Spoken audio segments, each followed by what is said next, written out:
Okay, hello, planet Earth. I had to steal that one from the anchorman himself. Anyway, this video is about reality. And I guess it's just in response to, they always tell kids you can do anything you want if you try. Well, if you try, you can do a lot of things.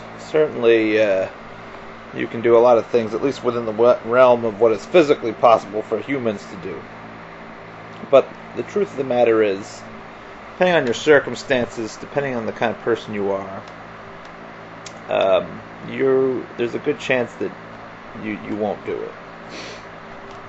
I mean, there's a chance that you will. I'm not trying to say, I'm not trying to crush anyone's dream here. I'm not trying to be a total downer. But the truth of the matter is, some people are better suited to do things than other people right off the bat for whatever reason, a multitude of reasons. A good example of this is Shaq. Shaq can't shoot free throws. You know how many years Shaq has been trying to improve his free throw? Shaquille O'Neal.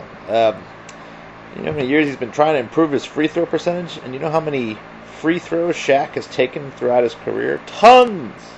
Tons upon tons upon tons he's taken. He's seen specialists. He obviously gets plenty of practice. He says he practices on his own, but his percentage remains consistently around the 50% mark. So, for whatever reason, Shaq will never be a great free throw shooter. Maybe he hasn't seen the right people. Maybe he never practiced the right technique. Maybe he pretends to care about it more than he actually does. But I think this just illustrates a point in that, there's a good chance that even if you set your mind to something, you may not be able to get there. It just may be. It's not maybe that it's impossible, but that it's a matter of circumstances, or that you just don't have. If you're ugly, you probably shouldn't aspire to be a starring actress or actor, or I mean, you can. There's Danny DeVito out there. He's not an ugly man, but he's not attractive particularly. But this is the exception more often than the rule. And certainly if you're not attractive, you shouldn't try to be a fashion model or something, because that's just not going to happen. I think people need to be honest with kids and tell them, look, sometimes you can't achieve your dreams.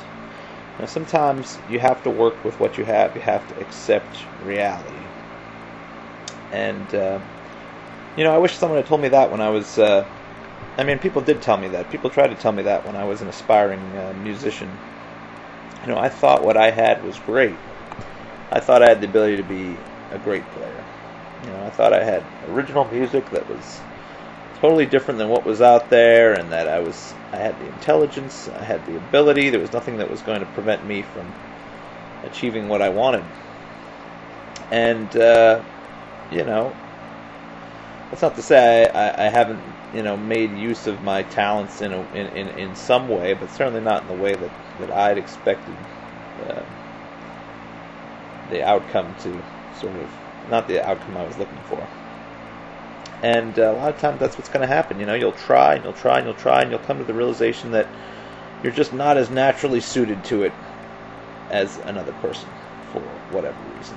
I'm watching Dr. John videos lately, and this guy is a master, and that kind of ability I don't think is achievable by most people. I could spend years learning New Orleans blues riffs, years and years and years. I don't think there's any way I'll ever have the coordination or the quick thinking skills, or just the knack for putting solos together in the way he does. I'll never play like him. I'll never play like Oscar Peterson, another great piano player, because they just had a gift.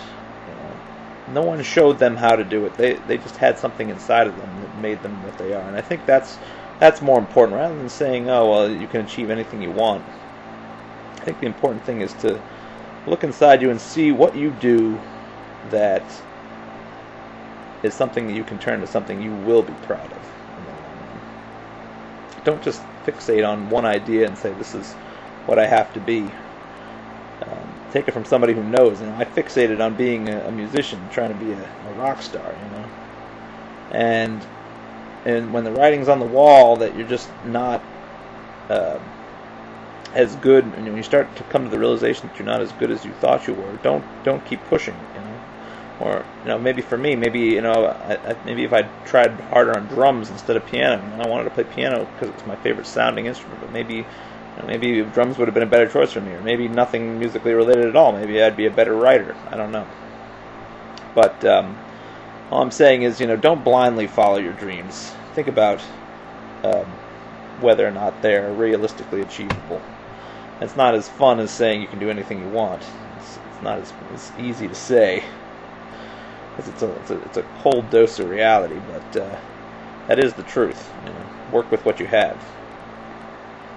And the other part of this video, I just want to sort of stay in that vein and say, it's this sort of dealing with reality that kind of makes me question the infallibility of God, if there is a God. Because I was reading this news story the other day. This guy got a hot air balloon ride for his father, and he ended up going up in the balloon, and the balloon caught fire. The thing crashed. His father and the hot air balloon pilot died. And this guy has to feel absolutely terrible, This is a horrible, horrible tragedy. And there's a lot of, examples like this of, bad things happening to good people. But, this guy was just trying to give his father something beautiful, a gift. And this is what he gets for it. How can that be justified? I know people say God works in mysterious ways. Well, this is about as mysterious as it gets. And I guess this just draws, in my mind, it makes it seem like why do people always so hell bent on declaring the infallibility of God? Why can't like Joan, what's her name? Not Joan Osborne. Is it Joan Osborne? I think it was her saying, what if God was one of us? That song. Well, that's a concept that I think, people listen to the song. I don't think they've taken the idea to heart. And really, there's a good chance that if there is a God, that He doesn't have everything under control. And maybe we should be worshiping an imperfect God, or maybe we shouldn't be worshiping Him. Maybe we should just be. You have to be thankful for what you're given, and I guess if there is a God, then it's responsible for everything we have. So maybe you should worship an imperfect God. But I think people need to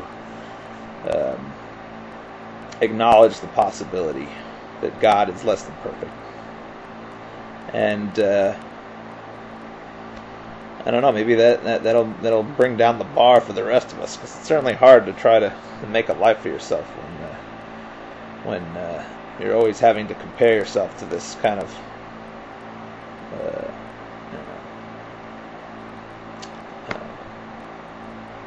this impressive figure of perfection, like Jesus Christ or God.